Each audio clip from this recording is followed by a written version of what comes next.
High, pregnant mother friend চ্যানেলে সবাইকে স্বাগত। আপনার কি পিরিয়ডস মিস হয়ে গেছে? আপনি কি কনফার্ম হতে চান যে আপনি প্রেগনেন্ট কি না?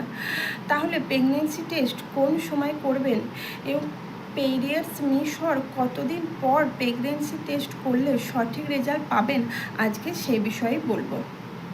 প্রথমেই বলি প্রেগনেন্সি টেস্ট কী।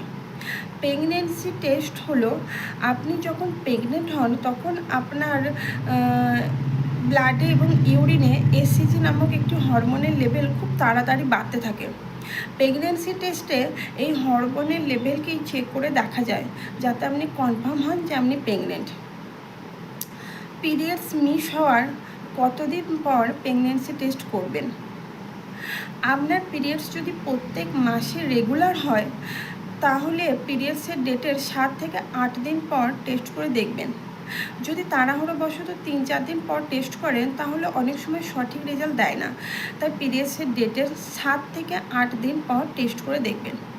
আর যাদের পিরিয়ডস অনিয়মিত মানে আগে পিছে, তারা সঠিক রেজাল্ট পাওয়ার জন্য কমপক্ষে 10 দিন পর টেস্ট করে দেখবেন। প্রেগনেন্সি টেস্ট কোন সময় করবেন? আপনার নিকটবর্তী যে কোনো মেডিসিন শপ থেকে প্রেগনেন্সি টেস্ট কিট নিয়ে নেবেন। অবশ্যই এক্সপায়ারি ডেট দেখে নেবেন। সকালে ঘুম থেকে ওঠার পর যখন আপনি প্রথম টয়লেট যান সেই সময়কার ইউরিন কালেক্ট করে নেবেন। প্রেগনেন্সি টেস্ট কিটে ড্রপার থাকে, সেই ড্রপারে করে ইউরিন স্যাম্পেল নিয়ে নেবেন এবং কিটের মধ্যে দেওয়ার জায়গা আছে সেখানে দিয়ে দেবেন। রেজাল্টের জন্য 1 মিনিট অপেক্ষা করুন।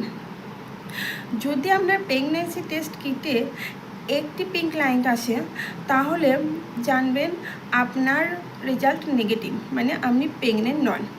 যদি প্রেগনেন্সি টেস্ট কিটে 2টি পিঙ্ক লাইন আসে তাহলে জানবেন আপনার রেজাল্ট পজিটিভ, মানে আপনি প্রেগনেন্ট।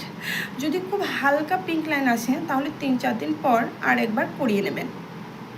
অনেক সময় দেখা যায় যে অনেক প্রেগনেন্ট মহিলা প্রেগনেন্সি টেস্ট কিটে বোঝা যায় না যে সে প্রেগনেন্ট। তার কারণ হয়তো ইউরিন পাতলা হওয়ার জন্য, নয়তো এসিজি হরমোনের লেভেল কম থাকার জন্য। এই সময় ডক্টর ব্লাড টেস্ট করার জন্য বলে। ব্লাড টেস্টে কনফার্ম হয়ে যায় যে আপনি প্রেগনেন্ট। আবার পিরিয়ডস মিস হয়ে গেছে কিন্তু প্রেগনেন্সি টেস্ট কিটে পজিটিভ আসছে না, তাহলে অবশ্যই ডক্টরের কাছে যাবেন। আমার এই ভিডিওটি যদি আপনাদের একটু ভালো লেগে থাকে অবশ্যই লাইক, শেয়ার, সাবস্ক্রাইব করে দেবেন।